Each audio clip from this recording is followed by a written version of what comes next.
Ska History Hour with your hosts, Jose Rojas Hello. and myself, Daryl Rubio, wherein the purpose of this channel is to spread awareness of ska music and its subgenres to the world. Our guests today are members of Melting Pot from San Pedro, California, Donald Lewis, also known as Soul Station Number One, and Jason Marfizo, also known as the Pinecone Man or Pinecone Man. Yep. Gentlemen, we appreciate the time you're taking to speak with us to share your stories and your music to the community. So, want to catch up? Known you cats for a long time. Missed you guys both. Last time we saw each other, unfortunately, was under grim circumstances. Just wanted to give out a shout out to Graham Schofield. My condolences to you guys, to your brothers in regards to that. Thank you. Can you guys tell us a little bit about yourselves? This is a new question I have. So, who are you? Would you say you're a good person? And if so, why? I'll let Pinecone go first for that one. I say we are both absolutely good people. If not, I wouldn't have been dealing with this guy for 30, 40 years. I don't know how long. Long time. Long time. 20 years. So tell us about yourself, Jay. Question? Who are we? No, who are you? Okay. Well, Yeah. who am I? I'm Jay. And Jay, what do you do? We we like to play music, man, when we can. We're just two guys in the world, just trying to make good vibes and good fun and connect with good people and enjoy ourselves and bring people up the best we can when we can. There's always a lot to deal with outside of music, and we do it when we can and keep trudging along as best we can. Cool. Right cool. Yeah, me? I'm Soul Station Number One. And I'm a human being here to bring good vibes and goodwill to all the human beings on planet Earth. Nice. And I'm grateful to be with this guy right here, Pinecone Man. He helped me become the man I am today, for sure. Right on, brother. Jose, you want to go off? Yeah. Now, how did Melting Pot come together? What was a spark that got the band going? Well, Pinecone Man was the first person I met when I moved to San Pedro. Both of our fathers were in the Air Force. And in San Pedro, there's a military base housing called Fort MacArthur. And when I moved to Fort MacArthur, Jay's dad was retiring at that time, so he was leaving Fort Mac while I was moving on. But our common like with each other is we were skateboarders. I was a skateboarder. Jay was skateboarding at that time, and we just became friends that way. Years later on, I got into ska music from my buddy Anton Morales. I went to Hamilton High School in LA, and he turned me on to Fishbone. Which turned me on to Skylights and Parliament Funkadelic and all the music I love right now. But he turned me on to Fishbone, and we have a common friend named James Gilmet. And I would talk to him, hey, man, I really dig this band Fishbone, man. I've been really getting into him. He goes, hey, remember Jay? I go, yeah. He's been talking about Fishbone too. So next thing I know, I think Jay called me up and we had a discussion about Fishbone and just about ska music and music in general. It's like after we kind of lost contact, just through that conversation, found each other again, started getting together, playing music. This was what, early 89, 90? Yeah. Like 14 years old, 15 years old. Just wow. The very early stage.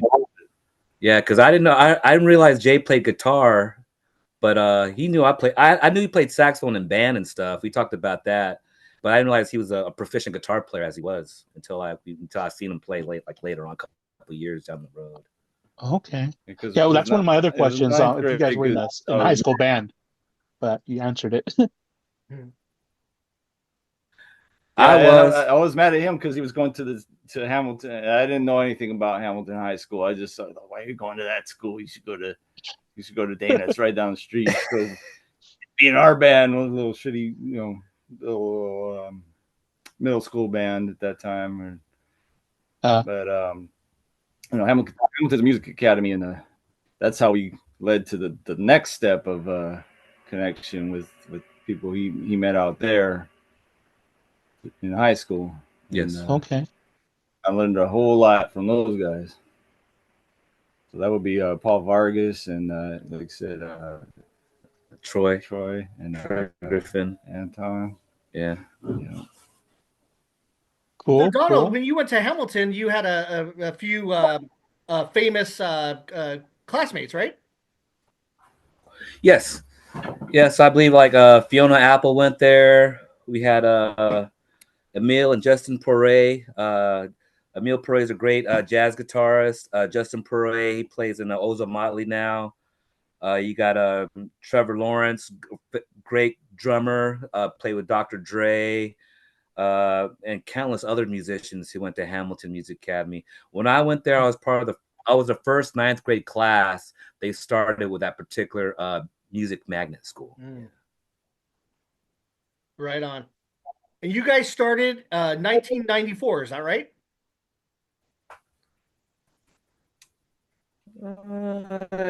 93, 94. We started doing probably open mic nights in 93. Probably the first with the band would be in 94. But we would just the two of us would go to Sacred Grounds Coffee Shop on open mic nights, and our name then was I Am Drunk, and we just go out and drink in the parking lot until they said you're up, and then we go in. We go in there and improvise. Whatever. We'd improvise, just make up songs on the spot, just jam out. Nice. Just to get used to getting on stage and performing, getting that performance bug, I guess. Yeah. Okay. Right on. So some of you, can you guys describe each of your personal music influences and your favorite ska bands? Shit. Going back at that time or currently, they've always changed. So overall, yeah. And we've learned so much from each other, as you know, all musicians do. You know, check this out, check that out. But oh shit! At that time, just getting into Fishbone, Chili Peppers. And there was a lot of New Visions was on VH1, so like new kind of not quite smooth jazz, but somewhere in the middle, like Marcus Miller kind of stuff. David Sanborn, so between funk and jazz, not Kenny G smooth jazz, but not like straight ahead jazz, but got into some of that. Ska, I learned a lot from. I just kind of noticed what Fishbone was doing. It's like, why are they playing all these upbeats, and kind of started learning about that, and you know what it really meant to traditional ska, third wave, and all that. I learned from this guy, and still learning. But favorite ska band, Ska Lights, yeah. I mean, and all different kind of ska bands. I liked Toasters, Aquabats, more of the up-tempo shit.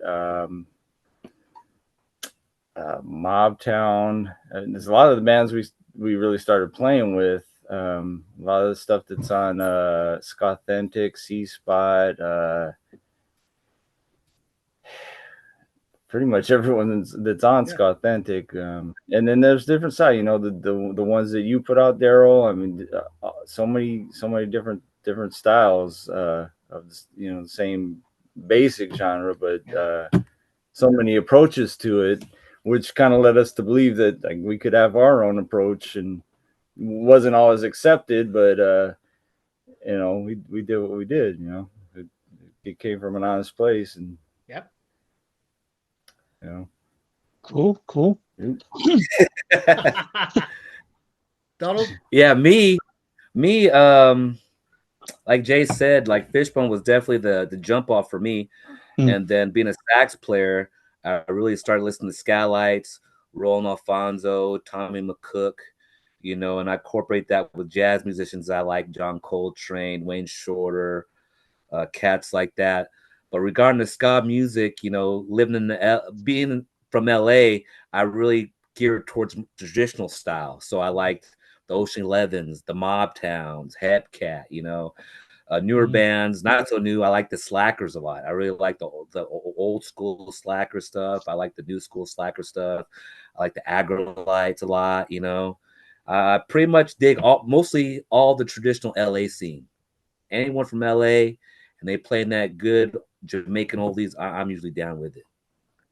Like the Nice. Allentons? You like the Allentons? The Allentons too. Except that one tenor player they keep bringing around. I know. All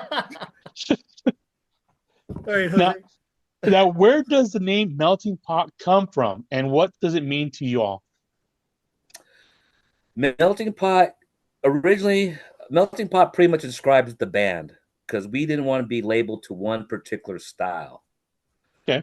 We were musicians who came from different musical backgrounds, so we wanted to have a band name that reflected that, Mm. because we love the rock, we love the jazz, we love the funk, we love the ska, we love the reggae, we love the jam, jam improvisation part of it. And we just didn't want to be labeled. We just want to do whatever style came about us. It was either going to be Melting Pot or one title was going to be It's gumbo. Gumbo or Dr. Okay. Funkin' Ska. That would have been really unique. Yeah. Dr. Yeah. Funkin' Ska. Yeah. That's like cool, that's man. kind of limiting too, though. Yeah, but that's like, that's early 90s stuff we had to anyway. do Dr. Funk and ska and punk and reggae and this and that and the other Right. thrash. Well, that's But a yeah, cool Melting name. Pot was just Yeah. Melting Pot. throw it all in there. Mm-hmm. Nice. Different people, Nice. different styles, different grooves. Mm-hmm. So your Cool. releases so far, we've got Polarities of Paradox. That's your first release. You've got a live cassette that you guys put out as well on some label called Stiff Dog. Dog Records. You've got Who's that guy? Dedication. And just for Donald, you got Soul Station #1. Mm-hmm. Now, I need to say this about the Dedication album. It is dedicated to our fallen brother, Scott Szyczki. Rest in peace. Yeah, he would have turned 50 today. I've never been able to say that name right. What'd you say? How old? He would have turned 50 today. Today would have been his 50th birthday. 50th birthday. Yeah. Well, that's unfortunate. He was a great guy. I remember him. Yeah. Now what are each of your roles in the band? Let us know, guys. I'm the lead singer and saxophone flute player. I play guitar and backup vocals. Nice. Occasional lead vocals. This is Brick. He's auditioning. What up, puppy? Cool. Is it me? Yeah. What were the early days like for the band? Any standout shows or moments from your first year? Okay. So started doing open mic nights, and we kind of got into having a band, and we still kind of did the band slot on open mic nights. There's still a lot of improv, and maybe a few covers. Mm-hmm. Within a couple of years when we really started doing originals, and when did we really? Oh, we'll be probably Velocity Studios with Skeletons. Yeah, we started doing originals, and what happens was our original drummer Troy ended up leaving our band and joined a local funk band from the area called Triso Grande. So after he left our band, we found another drummer named Bill Reintant, and he joined the band. And as soon as he joined the band, we started kind of focusing on the core group. That's when the core group kind of got together, because there were the other musicians that were in the band, but when Bill kind of joined the band, we kind of solidified the musicians in the band. Right, yeah, who was going to show up more often and really put time into writing, rehearsing, and organizing songs and all that. So we had at that time we had 2 trumpet players, sax Paul Vargas, player, Sam Thompson. We had keyboard player Graham Schofield, and another guitar player, Zachary Dingman. Okay. So we were an 8-piece, and we really started buckling down and writing originals and really working out some good covers. And cool. And then the first show that was a jump off was, like he said, was in Torrance at a place called Velocity Studios. And I was at the time I was going to El Camino College, and I met the bass player of Out of Order, Travis Farger, and he hooked us up with our first official gig with the new project, Melting Pot, official band, and that show was with the Skeletones and Out of Order, and that was like the jump off of what Melting Pot is right now, for sure. Nice up there, yeah. And we all love Out of Order. Shout out to Skeleton. Shout out to Out of Order for sure. Yes, absolutely. Rest in peace, Beaver. Yes, Beav. Now, tell us about your songwriting process, and if we should be expecting any new material in the future. The process is all over the place. It could be one person writing a whole song, or it could be everybody together arguing over which part comes next and kind of working it out from there. Someone gets an idea and we expand on it, and we're really you're making me think of Graham and Scott a lot, because they were really driving forces, and they had a lot of great jumping off points and ideas, and we kind of a lot of our songs we go from just something they just start jamming on. So and just work it out. Somebody's got the next part, somebody hears something, and wait, and listen to this, and just kind of piece it all together. And we've always been, I think, pretty good about writing together, and we've had minimal arguments, but there have been some over certain notes or certain parts or whatever, but mostly they'll come together pretty good, pretty organically. And I mean, everybody in the band is reasonable. There's no egos. There's just we're all brothers, and we find a way to work it out and get the job done. Cool. Yeah, we do have a new release coming out probably this summer, and like he was talking about the songwriting process, we have one song that's kind of a amalgamation of 2 different songs. Jay had the original song that he wrote, Pinecone Man, but he had a particular song he wrote, and then there was a jazz cover song that I wanted to do, and we were rehearsing one night, and I realized they're both in the same key, and we ended up just... They're both pretty much like same chord progression, and we did kind of argue over which one should go first. Right. It doesn't matter. None of us are too vicious or anything. Right. So one of the new songs on the new album is called Keys to Cuckoo, and it's a collaboration of a Pinecone song, a Keys to Carrots, and a Thelonious Monk song, right? I'm sorry, I always say Thelonious Monk. Roland Kirk song, Serenade to a Cuckoo. Okay. So the track is called Keys to Cuckoo.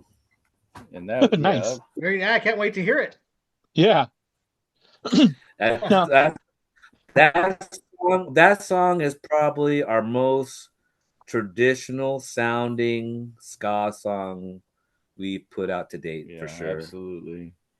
Now that leads was me to with the next our question. drummer who moved back to. Go ahead, Jake. Go ahead. Yeah, go ahead, Jake. Oh, that was with our drummer that moved back to Australia. Jack Perry. Jack Perry, and now that's 5 years ago. It was right during the beginning of COVID, and yeah, we were. I felt hit in a really good stride, but Jack grew up in Australia and he came over here. I think early adulthood, 18, 20 years old, and him and his brother. He had him and his brother. They had dual citizenship, so they came and check out the states, and they stayed longer than they planned to, and just came time they decided to go back, and glad we got a lot of good recordings out of them, and or out of Jack. His brothers play with another band, Oracle. And Orco story. Yeah. And Orco is a band that our other drummer plays in also. The Skin Technician, Nate Jones. Mm-hmm. Who is Jack and Gene's cousin. Yes. Family affair. But Jack, to the point, he really delivered on those recordings, and we're still working on refining them to get them out. But we do have 5 songs, 5 or 6 if you count that as 1 or 2, coming out soon, because we've been working. We worked almost all last year and mixing them and getting them right, and they're almost done, but they have to be out this year. Yeah, we're putting the finishing touches right now. We got to do something else. Yeah, part of the new incarnation of the band is we have Pepe from Mobtown. He recently joined the band, so he's our new percussionist. So the new album will have definitely some pan from Pepe, and Nice. of course some beautiful percussion and styling from Pepe also, David Paresh. Nice. Right. Down. Now, I was going to ask you, how would you describe your ska sound?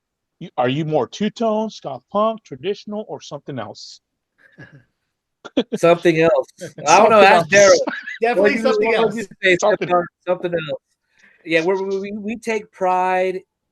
We come from an era where bands wanted to have an original sound. We wanted to have a sound that no one else can really replicate or duplicate. Or you hear that, you go, that's Melting Pot. So that's what we tried to accomplish, and I think that we are accomplishing that. So I would definitely say something else. Absolutely, yeah.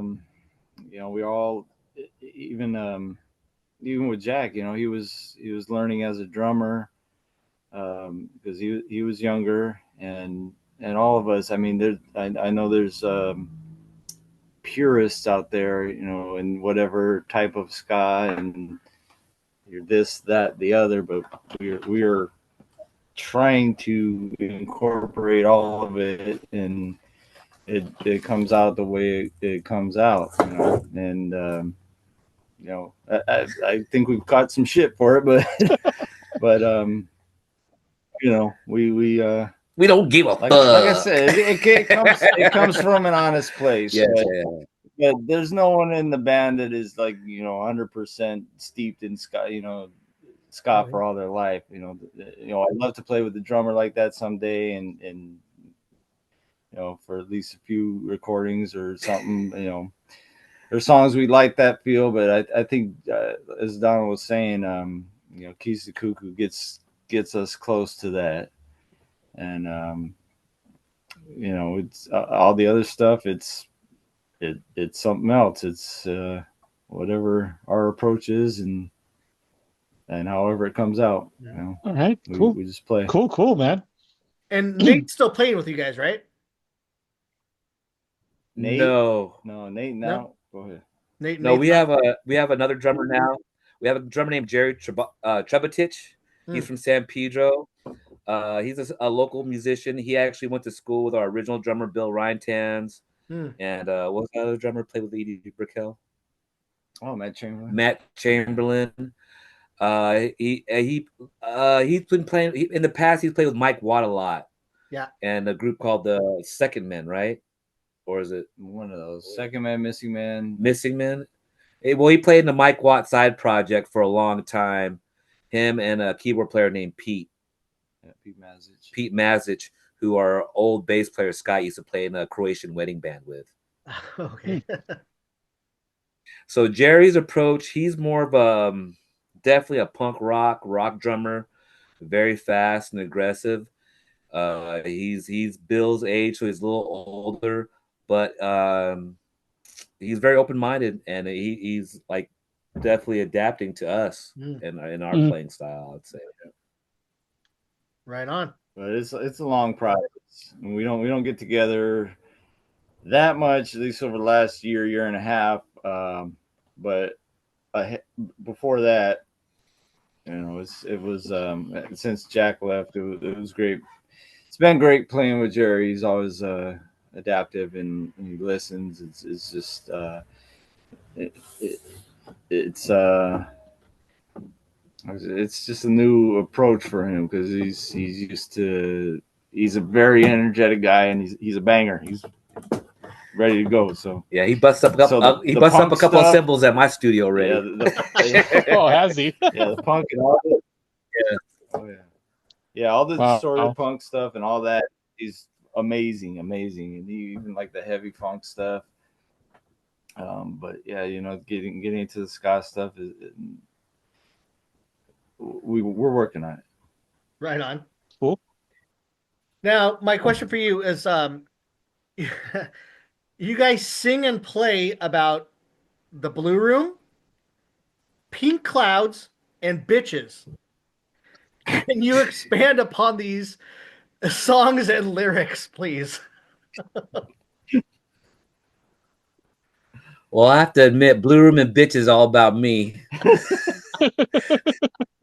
I write about Blue Room and Bitches. Pink Clouds was a poem that our old bass player Scott Skiski wrote. And that was definitely his lyrics that we incorporated to that song, Pink Clouds. But Blue Room and Bitches, those are my experiences. I can't speak for everyone else in the band. Yeah, Blue Room was... I'm sorry. It's funny because every time I see a pink cloud, I always think of you guys. Always. And of course, I know what the Blue Room is. The Blue Room is, Jay's old house with the garage converted into the studio in the back.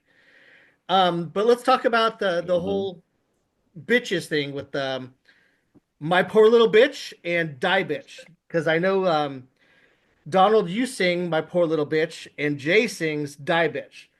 Now, I know about the lyrics, but let's talk about the pizza and the breakup and all this kind of thing. If you guys don't mind talking about it. I don't mind talking about. Well, being a young 17, 18-year-old kid out of high school, cuss words were something that was fun to say and fun to talk about and fun to sing about.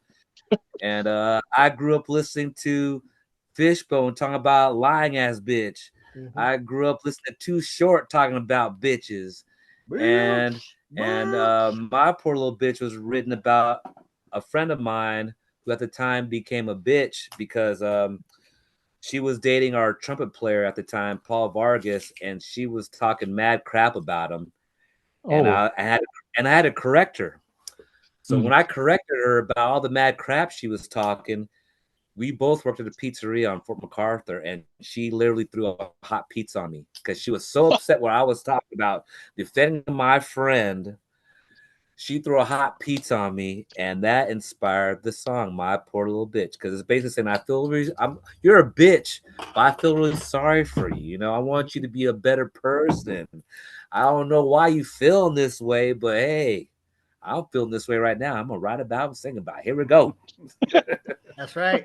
Instead of throwing a hot pizza. Yeah, write a song. A hot song. Being the boost that I am, I forgave her and just wrote a song about her. Let it go. A pizza only burns for a second. Yeah, but it's all a song lasts forever. It's all temporary. Yeah, but Jay's heart really died that day when he wrote "Die Bitch." That's a whole different story. I was I was upset and angry and sad. They came out, and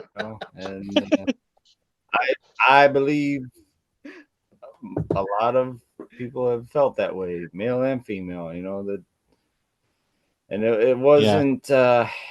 it wasn't absolutely just I want this person to die, but it was more dismissive than you can just go Go die, away. and that's Yeah. how I felt at the time. Well, it was such a different time And back then too. It's so different now than it was back then. We can't really express the things that you feel without any discord or anything like Getting that. canceled. Yeah, right, yeah, yeah. yeah. Canceled by who? Yeah, yeah. Go ahead and cancel me then. Shit. Now I want to ask you guys, what is your take on the current ska scene? I honestly wouldn't know, man. I'm curious to find out. I don't. I never really kept track of a scene in general. I like bands that I liked, and some bands that kind of got grouped together. I liked some, and I didn't quite like the others, or maybe liked them less. But as a scene, it's hard for me to say because I don't. I never really looked at it in those terms. I just, Mm-hmm. each band individually, and each band has a different approach, different take on it. Right. So that's me. Yeah, me, I haven't been exposed to a lot of new ska bands per se, except for a lot of the bands are like in the area of Los Angeles. I'd say like Steady 45s, Mm. the Steady bands like that. But not too many bands are doing like the upbeat ska. Like the LA scene was very heavily ska based for a long time, Daryl. You probably remember that. Then Mhm. all of a sudden it went to a shift to like rock steady Mhm. and reggae. You know Yeah. what I mean? It kind of got away from the fast paced sound of the Mm. ska music. So regarding new bands, I'm really not too hip, but I guess I'm just stuck around like the bands from my area, Steady 45s, bands like that. And old bands have been around for a while, like the Slackers, who are still Mm. doing their version of ska, which I truly appreciate. Right. And But even your band member Aton with his Western Standard Time. Yes, Western Standard Time, Aton, Avenary, yes, former member of the Allentons, Yeah.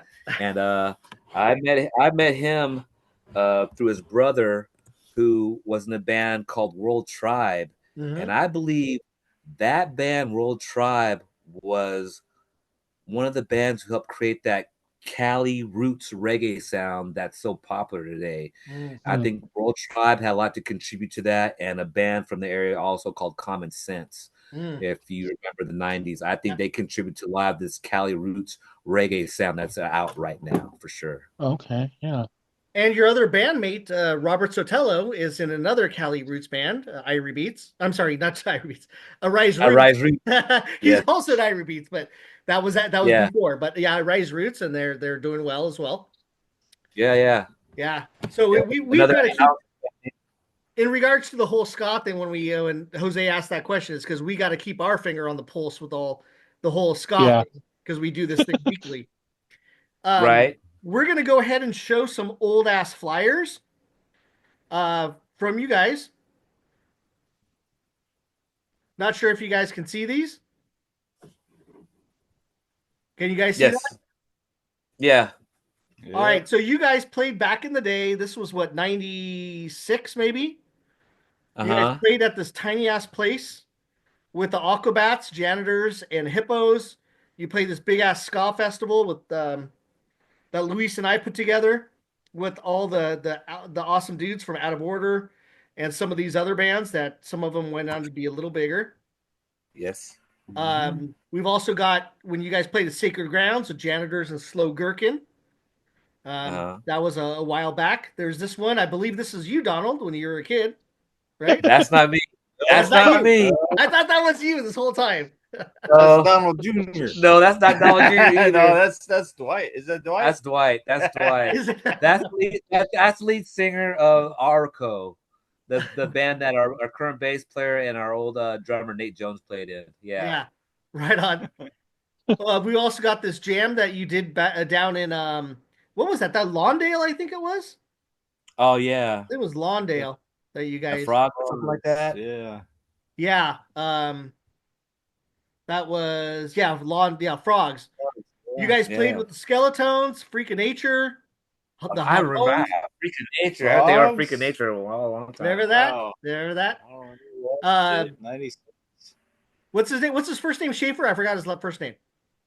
It was a lot of Schaefers. Matt, Jeremy, keep It's going. probably Jesse. Jesse Schaefer. Yeah, Jesse's party. Played with that one there. You guys also played at the what was this one? The Skablam one was the Roxy. You guys played with Mustard Plug, Hippos, Janitors, the Hamones Kamuri from Japan. Really remember And that this one. is a really old one. This is a really old one. This is like the best I can get quality on. You guys played with Mobtown. You guys played with the Hippos. You guys played Pocket with Lint too. What's that? Pocket Lint. Pocket Lint was on this one. Yeah. I That's forgot. I a don't know big if that one is. right there. There's Jump with Joey, Joey. Soulfuls, Mobtown. Yeah. Here's the one that you guys were talking about. I think your first show right here. Yeah. That's Yes, the first that was one, the first one. Skeletons out of our world called Peace. That's right. Yeah. Most recently, there was another one here. This one, when you guys played at the in-store Steady Beat before he moved to the other location. Yes. Here's when you guys played with the Freak of Nature, Freak Daddy, and Disco Stranger. I think this was this the Whiskey? I don't remember. Maybe. I don't remember this show.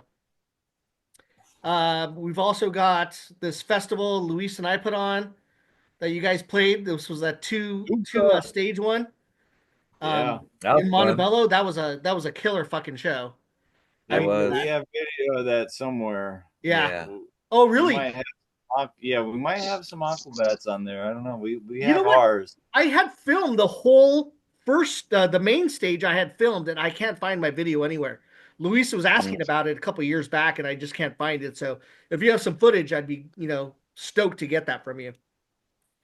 I don't know if you guys remember this whole black and white and red all over thing. Yeah, I do. So that was that recently. Yeah, that was you guys, Out of Order, Meal Ticket, and the Hippos. And it was basically just interviews with all the bands. Daisy Phillips, Scott Parade. No, that wasn't Tazy. That was Cattle Productions. That was some other. But Tazy was in that video though too. He was in it, but he didn't do it. Yeah. Right. Yeah. I remember he was in the video. I remember that one. Also, you guys played with the Real Big Fish, Skip Tooth, Lone Raspberry, Cousin Oliver at the Alligator Lounge in Santa Monica, where I think it was that show. That show you're talking about right now was the one that was featured on Red, White, and Black All Over. This one right here? Yeah, I believe it was that one, right? Oh God, I don't. Yeah, you remember better than me. Or the one that came from Vegas, that one or something like that. Then when we all went up to Berkeley Square for the generic Scott. That one I remember. I remember that one. I don't know if you guys remember it. I had this big ass sign that said generic Skaka on it. Yeah. Just like the cover. And then Luis's brother Jerry he's all like, why the fuck are you bringing that here? That's stupid. Why are you bringing this big ass thing? and then I don't know. And I was getting upset at him. It's like, no, this is cool. It's like, no, that's not cool, man. We do have a video on YouTube from that show. From this one, the one in Berkeley Square? Yeah. Yeah. We have a video of us doing Surtet at that show. Yeah, we have the show. We have Oh wait, that was the live show, wasn't it? That was this one. That's that Berkeley Live. Yeah, that's this one. That's right. Yeah, we have Out of Order. You got to get Out of Order on here, man. I'll put you in touch with Travis. No, so I've asked guys. I've asked Mario. I've talked to Travis. I've talked to Dave. I've talked to Ryan. Everybody, but it just like the Janitors Against Apartheid, it has not come together for the interview. So I've tried with them, and it's just difficult getting everyone together. So Mario's up north. Travis and Dave are here. I don't know where Ryan is nowadays. So trying to get everyone, and then I think was it Justin, the drummer? I think. Justin, I don't know where he's at. Yeah. But, Ryan's around because Ryan's playing with Flobus and Yeah, I talked Travis, to Ryan a couple months ago when at the Travis and Dave are definitely around. yeah. So Travis, Dave, and Ryan are all down. The only thing is Mario, I can't get a hold of anymore. I don't know what happened to him. And then Justin, I don't know if he's around or not. And then of course Toby, I mean, you got me on that one. I don't know what's going on with that. Yeah, I don't know what's up with Toby either. Toby and Justin, I haven't heard anything from. You guys played with Cherry Poppin' Daddies, the Hippos in Mobtown, at Alligator Lounge. This one with this like I think this was a monthly thing I had at the Dizzy Debbie's. You guys played with My Superhero, the Scholars from Detroit, Pocket Lint, which were just on the Ska History Hour with the Junior and Eric, and then the Skip Tooth from out in Riverside. I think that was a gig I built for a guy's drum kit. Yeah, we're trying to figure out which one. I think it was that show. Yeah, our drummer Bill forgot or misplaced his drum kit. It was locked up or whatever. It was locked up somewhere. Some lame excuse. I don't know drum how kit. many excuses he gave. He showed up without drums, expecting the other bands to let him use their drums. And the drummer from Pocket Lint said, "Nope, I gotta go." And we played that whole show with Bill just slapping on some drumsticks. God, you guys have a much better memory than I do. Oh my gosh. I don't know. Did we already show this one? Did we show this one already with Real Big Fish and Melting Pot? You're just talking about it. That one? Okay. Yeah. I'm not sure if you guys remember this one from the that skate center. Remember in Claremont? Claremont, yeah. Claremont. It was you guys, Hippos, a bunch of Justin from the 11th Hour band who used to intern for me. I forgot about that show. That show I lost. I had my buddy Anton Morales from Yes Ska. His sister made me a fishbone beanie, and I lost it at that show. Oh, I used to love that fishbone beanie, and I lost it at that show. I remember. I remember also Johnny Sacco was in town, and so they actually also played this show as well. I remember that. Yeah, Johnny Sacco. I was talking to the guitarist a couple years ago when I went to Chicago and saw them. I did a couple there. Turkey Mallet was on one of them. Turkey Mallet was on a. I only booked them once with Alligator Lounge. I don't remember them being on this one though. I feel like we played Claremont twice, and they were there because they had a song in 7/8, and I loved it. And I was trying to dig it up. That could have been. We've got right here. Do you remember the Loft in Pasadena when Luis and I tried out? Yeah, that was a good show because that was our first time we played Weapon, huh? Yep. I lost money on that show. I want to shout out to Lonnie Marshall from Weapon of Choice, who me and Jay have been close with these past couple years, man. Big inspiration to us too, Weapon of Choice. Yeah. If you haven't heard Weapon of Choice, great funk band from LA, Hollywood area. I recommend you checking them out. They influenced the Chili Peppers and a lot of different bands from LA for sure. Weapon of Choice. Mm-hmm. So that was. Go ahead. Sorry. Check out Malik. That's they've been doing open mic nights in was Little Ethiopia off of Fairfax. Yeah.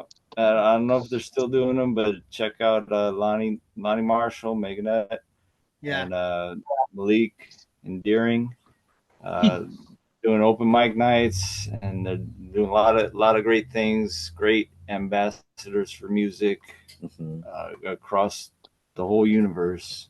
Great people. Pretty funny. All these flyers when I actually had my real phone number on here. You also had another. There's a Stiff Dog release party. This was at the barn in Riverside.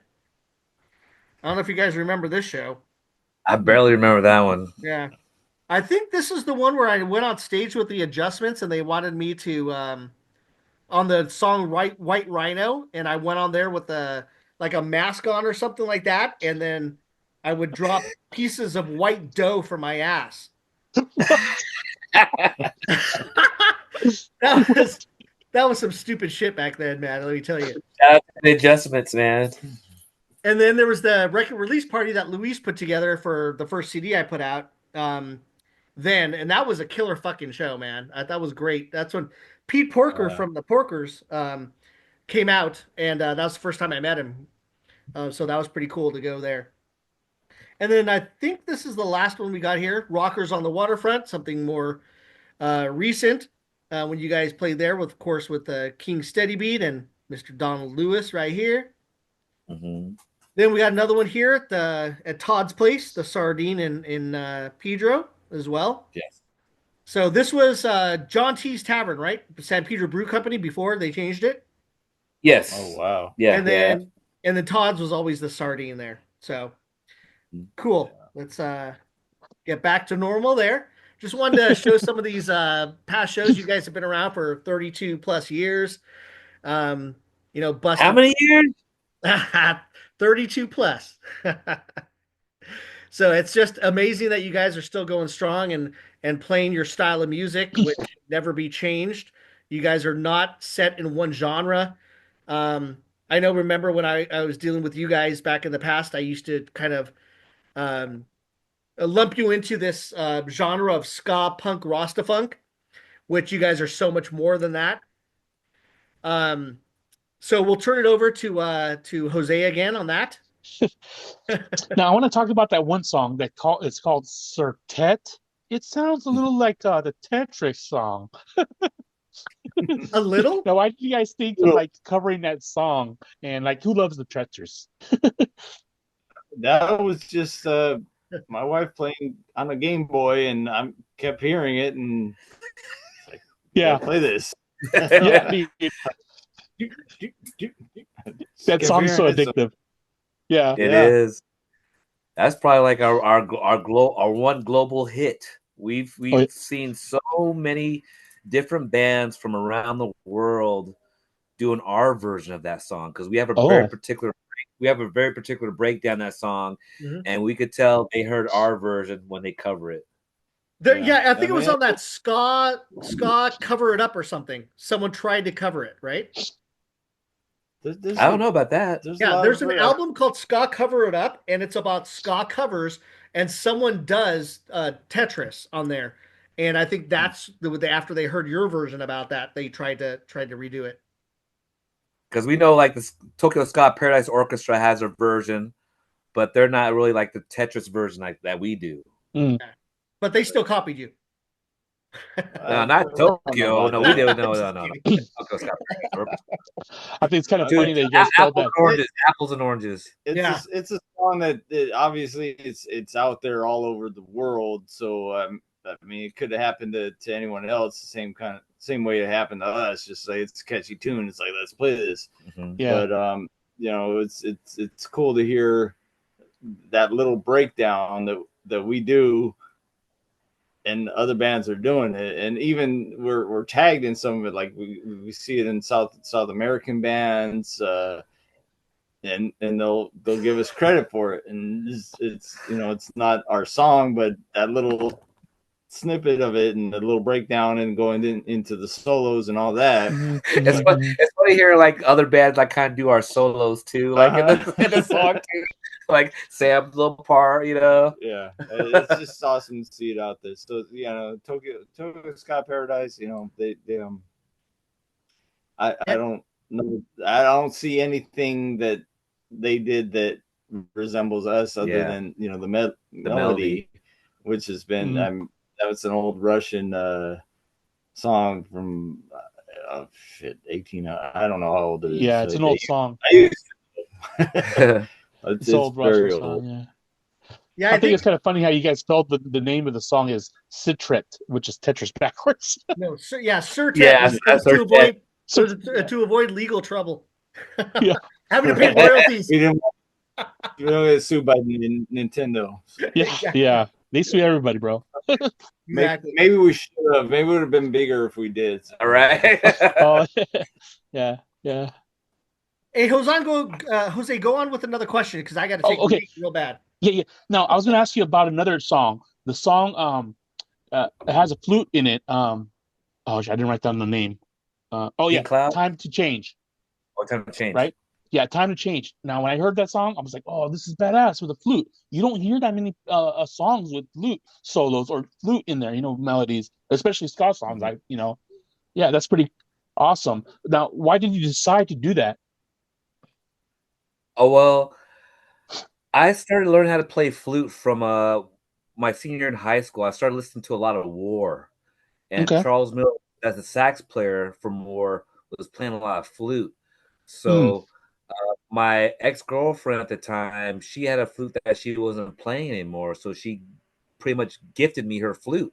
So at Oh, that time, nice. I was learning how to play a flute a lot, and that particular song was in an easy key for me to play flute on. I was like, all right, this song is in E, so I can play flute on that because that's the easy key for me to play flute on. So I Uh, just came up with that flute line to go along with that song. And that song, Time to Change, was definitely inspired me lyrically, and bringing to the band was Rage Against the Machine. oh, When that okay. when that first album came out, I was totally had Rage in mind when I was thinking of It's Time to Change. Well, it's a nice song. I enjoy it. I used to be a flute player in fourth grade, so yeah, yeah. Jethro Tull, the Rock and Roll Hall of Fame. Yeah. Yes. Jose, do you remember Uh, that time in band camp? I do remember that time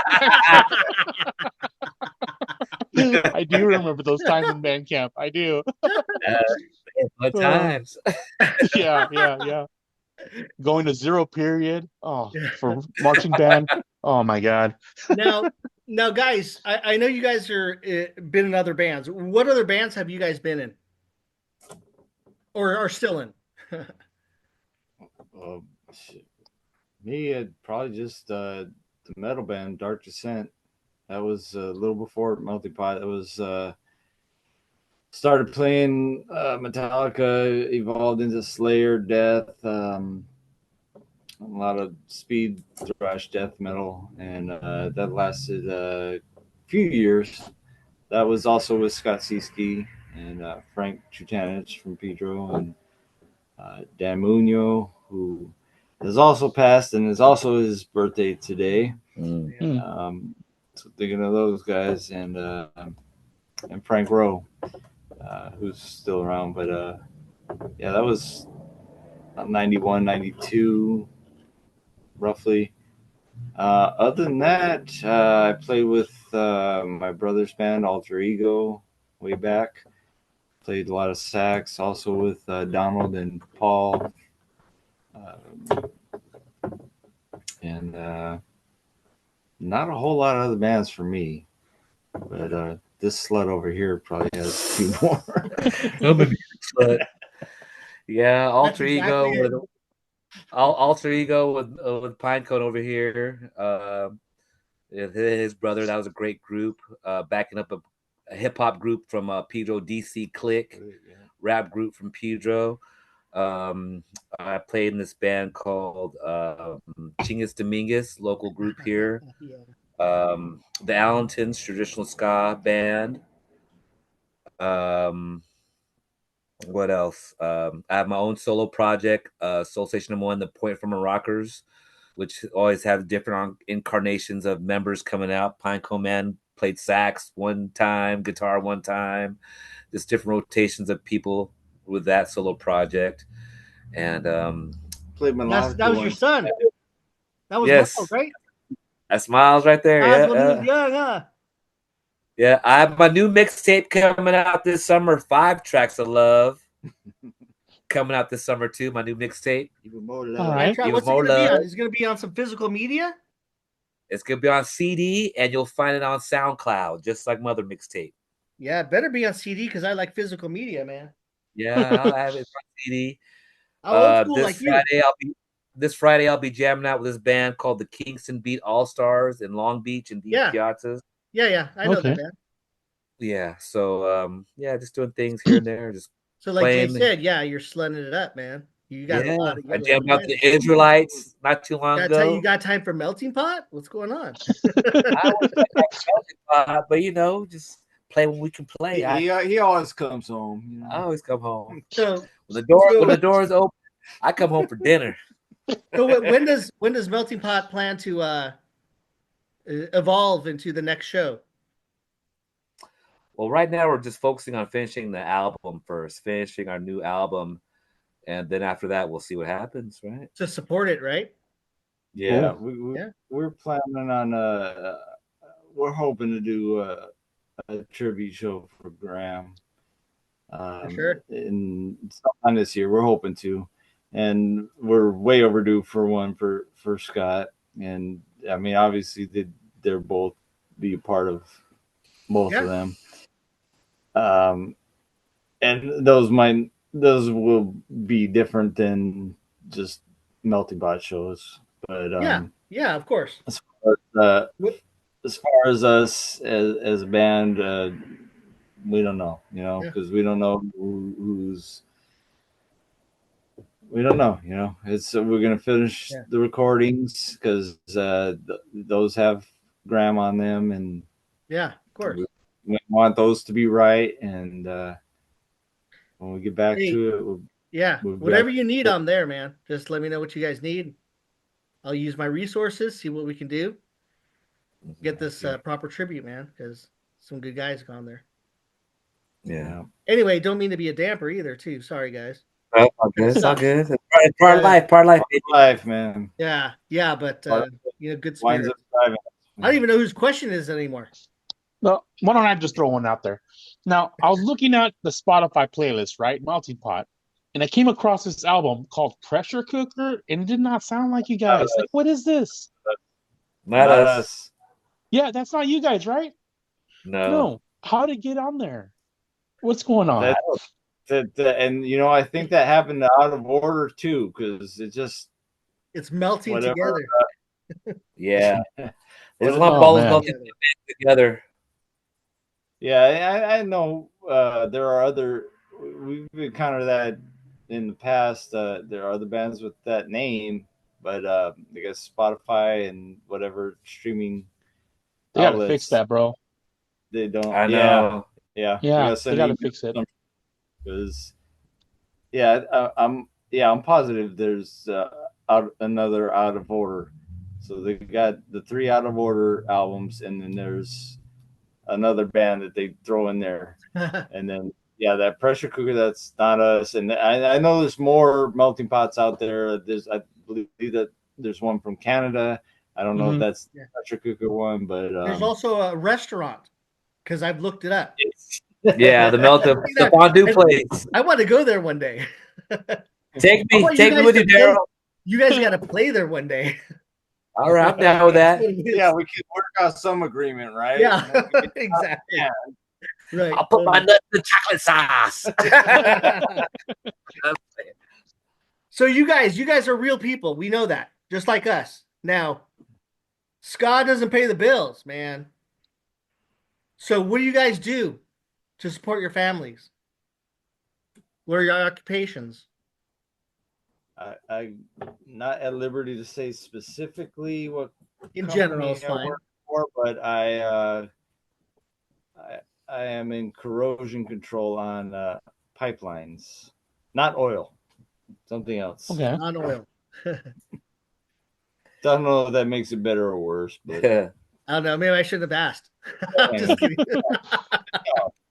We got day jobs. I work for a utility company, and 9 to 5, good, pays the bills, and good job, man.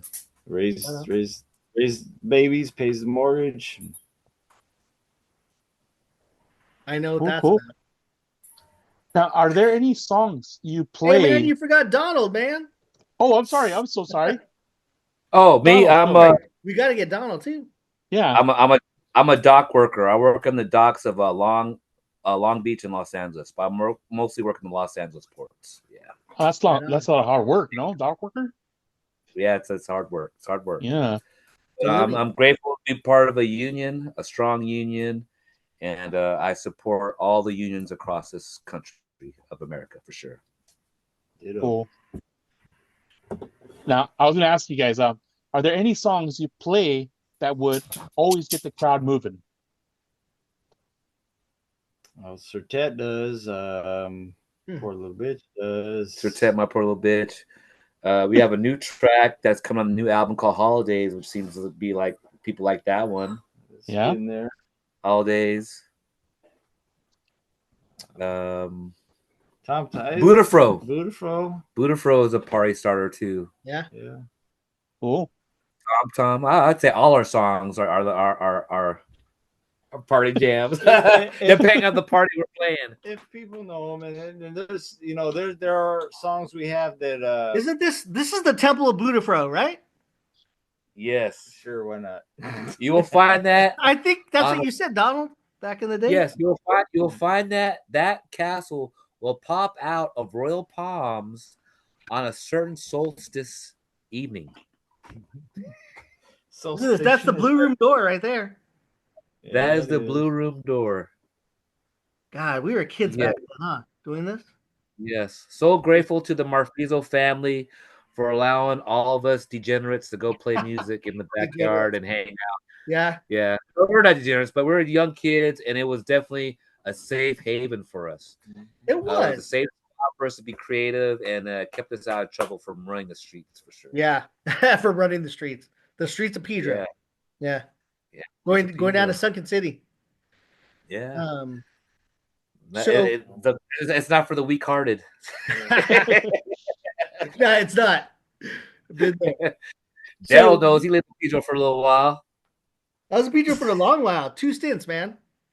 2 stints. I love that place. If I could live anywhere, I'd be down there with you guys. Seriously, if I could.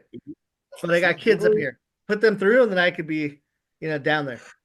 Yes, I am. Now, my next question is: any tour stories to speak of? Anything wild or crazy happen?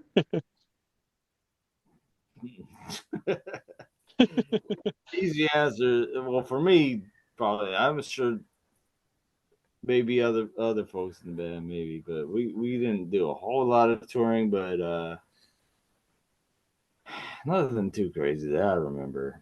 We don't. You tell me, man.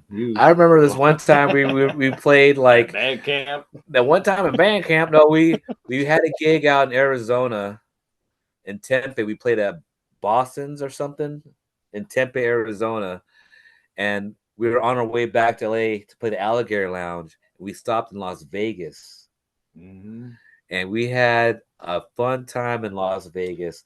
I remember getting to Las Vegas and going up to my room and coming down, and our drummer Nate had lost a whole bunch of money within a short amount of time. We got to. That's the one. That's the one I was saying that. Well, part of it that I wish we could relive that whole. And so we had an underage keyboard player who got a. Yeah, Graham was 19 or something, and we were talking shit to him the whole time about we got to find a babysitter for you in Vegas. And, was that a trip that you guys also took to Flagstaff? No, we went to Flagstaff to play with Congo Shock. No, we played in Tempe with Skinner Box, and I don't know who else. Because I have photos that I took when I went with you guys on a mini tour. I don't know if you guys remember that. It was like 4 days. It was like New Mexico, Arizona, Vegas. Do you guys remember that trip? I remember the New Mexico trip. Flagstaff. There's a Flagstaff at the Monte Vista Hotel you guys played with Congo Shock. I vaguely remember that one. Oh, man. I got some photos. I'll show you. But I remember this one time I remember this other time we played at the Galaxy Theater with Fishbone. And I let Ansel Moore of Fishbone borrow my saxophone, and we brought it back. It was fucked up. Oh, was it dinged up and all that? The mouthpiece? Yeah. The mouthpiece went crazy. No, like the bell got broken off of the hinges. And I remember he felt bad. He signed the poster for me. Like stage dove with the sax. He staged over his shit. sax. I just remember getting him. I remember just like going home. I pull my sax. I go, "What happened? What happened to this thing? Oh, I can't be man. that. And I'll use my sax." Yeah. Being the big fan I was at that time, for sure. Where do you see Melting Pot's place in ska history? Where do you hope people? What do you hope people remember about your band? In ska history, I don't know. I don't know where we fit in that. Hopefully, we'll have a handful of songs that folks that are really into ska respect and really dig and get into. Mhm. What do I want people to remember? I just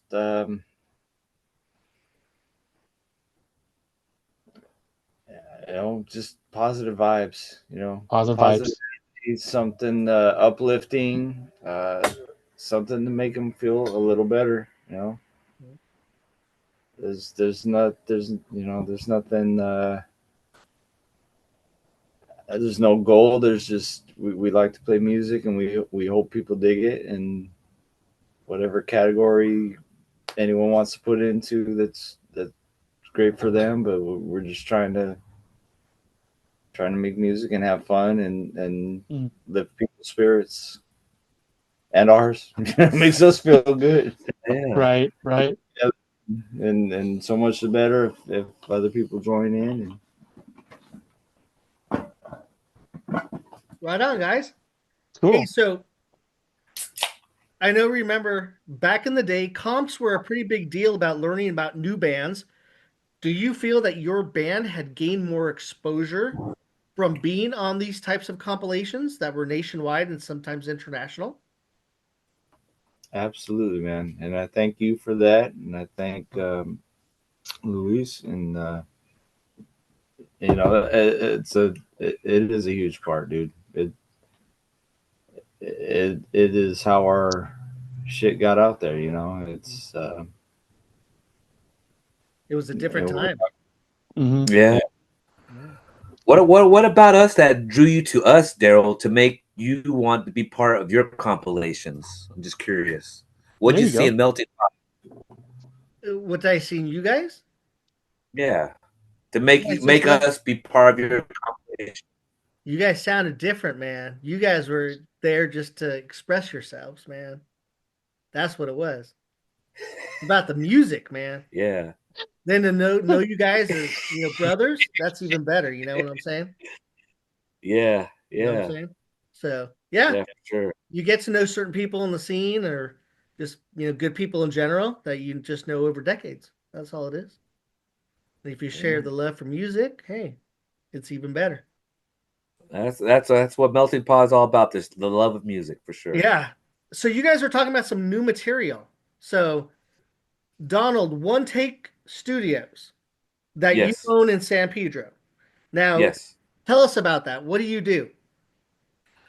One Take Studios is a studio I took over probably like about 7 years ago.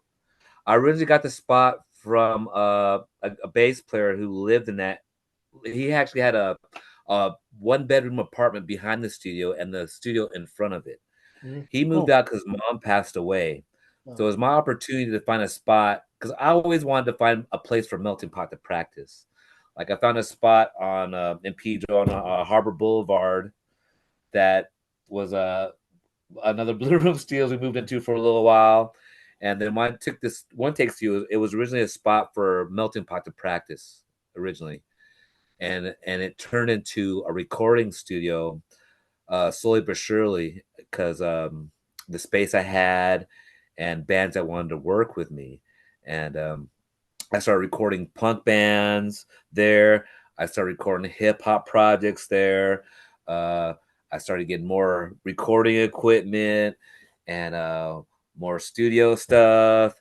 And then Luis of Steady Beat Records started to bring his bands in there and start recording, and that kind of helped me keep the studio going. Bands like the Commons, Tropa Mágica, Spaghetti Cumbia, Los Agrios. Los Agrios, Alex Santos Orchestra, a lot of the new material you hear on Like City Royal Beat Palms. Records currently right now has been recorded at my studio. Yeah, One Take Studios. A lot of good music coming out of your studio, bro. Mhm. Yeah, Let me thank tell you. you. You got to keep it going. Just sure. fell into it and just Yeah. grateful for the This opportunity and this guy this experience. guy Jose, man, he wants to be a ska legend, man. There Here. you go. He's gonna be a Tony Montana of ska right Sorry, here. but Tony Montana. say hello to my little friend. Now, I got one last question, guys. All Can right. you share something about the band that most fans don't know? That most bands don't know. Most fans don't know. Almost fans don't know. What are your fans don't know? About your guys that most fans don't know. Oh, don't tell him everything. Do we have fans? What fans? I don't know, man. I just I don't know what people know about us. I say one thing. I'll tell you one thing. One secret. One secret. Okay. One secret. 2 times a year, me and this guy get together over a specific football game. I'm not going to say what teams we follow, but it happens 2 times a year, every year. And if you know us, you know we get together and we cook up, we have a good time, and whoever teams win or loses is always a good game. Are we gonna put the link Nice. right there? Are we gonna put the link right under you? We can all get there. Maybe we'll put up Maybe a live someday. feed with our jerseys on, representing our team. Everybody can jump in. Yeah. All I can say was last year, his team did a lot better than my team. For once. Okay. But no, for Okay. us, I mean, Cool. I don't know if people know. I mean, we're a homegrown band, Yeah. homegrown, truly, and we've never like gone out and auditioned or solicited for anyone to fill one role. Like we've said, we've known each other since 14, 15 years old. I knew Scott Seesky since I was 12. And it's always been organic, and we knew Graham since he was 15. We were about 18, 19, and it's just anytime there was a new band member that needed to move in, it was somebody we knew, somebody we respected, we already knew, and it's just a family band. It's always been, Mm. Yeah, we're a Like- blue collar band from a blue collar town, you Yep. know, and like other musicians that come from San Pedro, Mike Watt and Chucky Booker and Miguel, like a lot of musicians that come from San Pedro, we're just like truly a blue collar mentality when it comes to playing music, for sure. It's all All organic roots. We're not family. trying to please or create a certain style or sound for anybody. We're artists, and we do what feels good, for sure. Good. Nice. So, gentlemen, let's talk to Donald a little bit about Donald's solo act. Donald, you also have the collaboration we know with Luis from Steady Beat. Mm-hmm. What other stuff do you have, Donald, that's coming out? What can we expect from you for Soul Station #1? Well, like I said, I'm on my new mixtape coming out this summer. Like I said, the physical copy CD and it'll be on SoundCloud. Mm-hmm. I released a single last year that's out on digital platforms. Dance, Shake, you'll find it. And I have a new single that came out earlier today, or not earlier today, but earlier this year. Smoke One in the Morning for Me. You can find your digital platforms too. And we can find all this stuff on what, Bandcamp or something, or That particular mixtape's on SoundCloud. You can find that on SoundCloud. this one right here. And, But nothing yeah, like this, right? This is like you rare. got the OG. You got the OG. That's worth some money right there. This is straight from your hands. That's that's that too short of me. You know, I learned from out the trunk style. That's what you look like on there too. And it's free. I gave it to you free. The other one's free. I give it to people for the love of it. You like that? Now, Donald also, and I'm sorry, Jay, we hear that you're going to be featured. We hear you're going to be featured in a movie that's coming out soon. It's called a Steady Beat film. Can you tell us about your involvement in that? As I heard a little, if those interviews that were filmed at your studio. Yes. Is that I correct? can. Yes, I contribute some spots for that documentary. Two of the guys from Hepcat recorded at my studio for those interviews.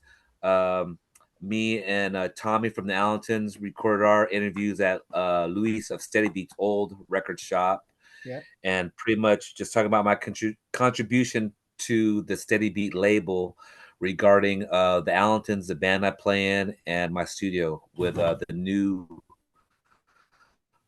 incarnation of Steady Beat Records and style of music he's recording now. Yeah.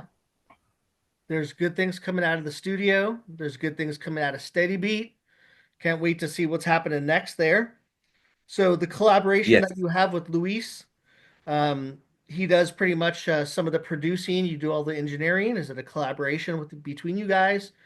What happens there? How does the magic happen? And it's how? a collaboration.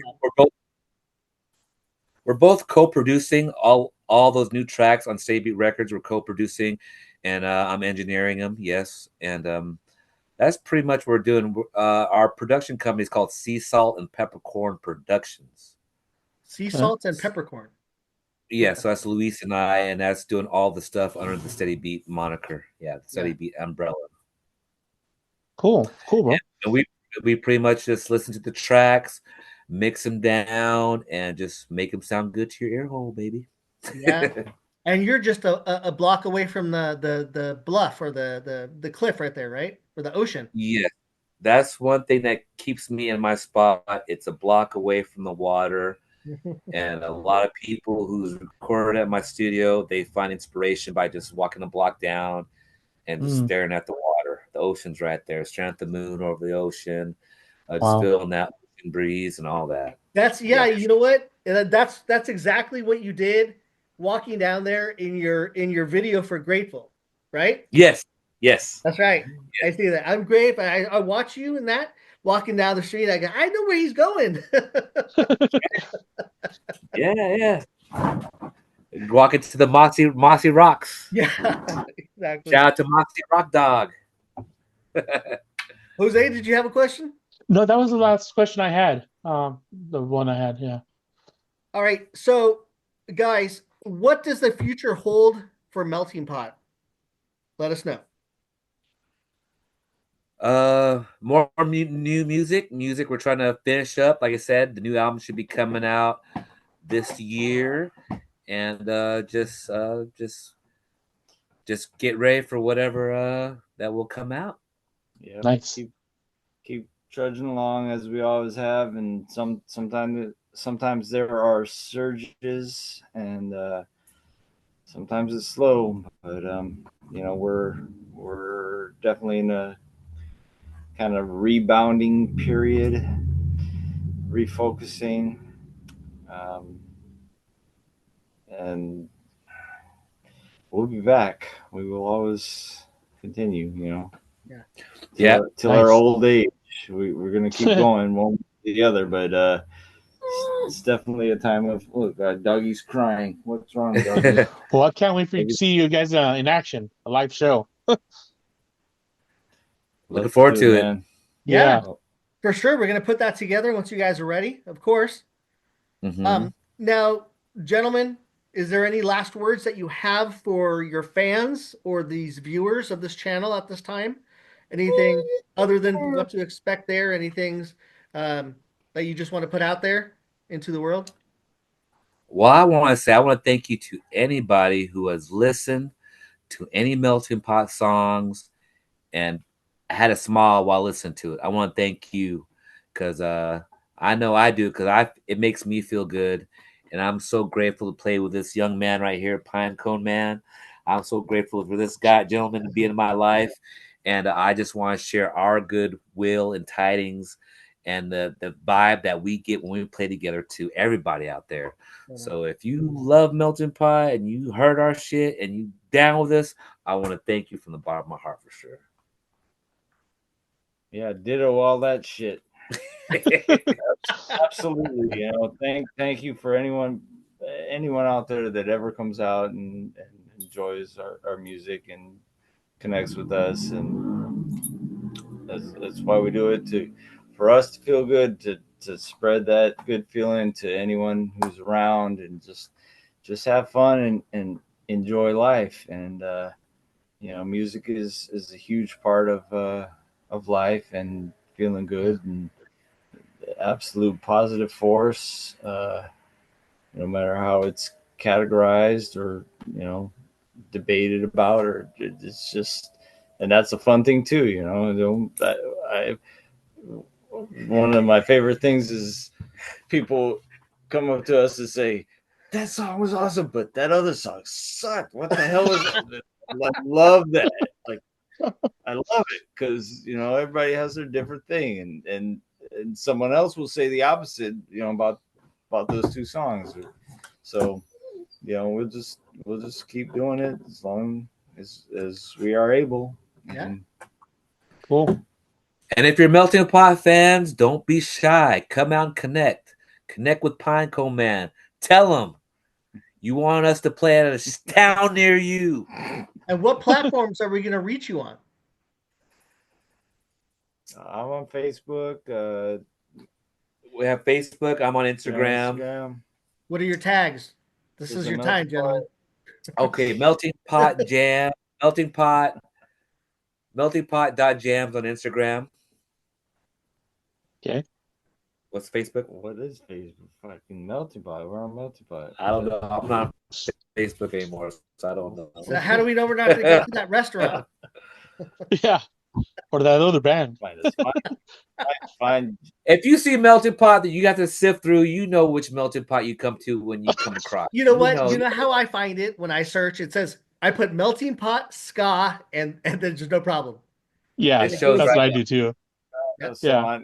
Spotify, you can find Polarities of Paradox or Dedication with Melting Pot, and on Facebook, I personally, I'm Jason Pinecone Man Marfizo. There is a Melting Pot page, and it would be linked to my personal page, one way or the other. But they can find that. If they're looking for it, they can find us. And tell them your YouTube page, because you'll find a lot of Melting Pot stuff on his YouTube page and my YouTube page. Just look for Melting Pot Polarities Paradox, because some of that's gone through CD, baby, and they're putting it out there. One of them says "Looped for Pleasure." So that we can find the songs on YouTube also, right? Some live stuff that's on YouTube, and some of the stuff I have a YouTube. Some of the stuff from that first album. That first album is pretty good. I'm very fond of that first album. Of course you would be.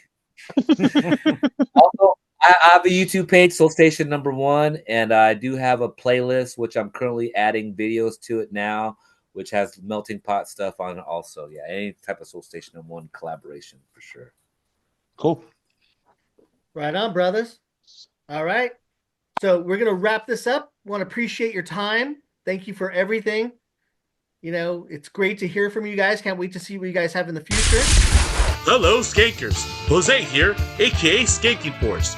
Would you like to win a free Ska Box? It's as easy as following Ska Box Rocks and Sniff Dog Records on Instagram and Facebook. And subscribe to Ska History Hour on YouTube and comment Ska Box Rocks in any video to enter. Good luck!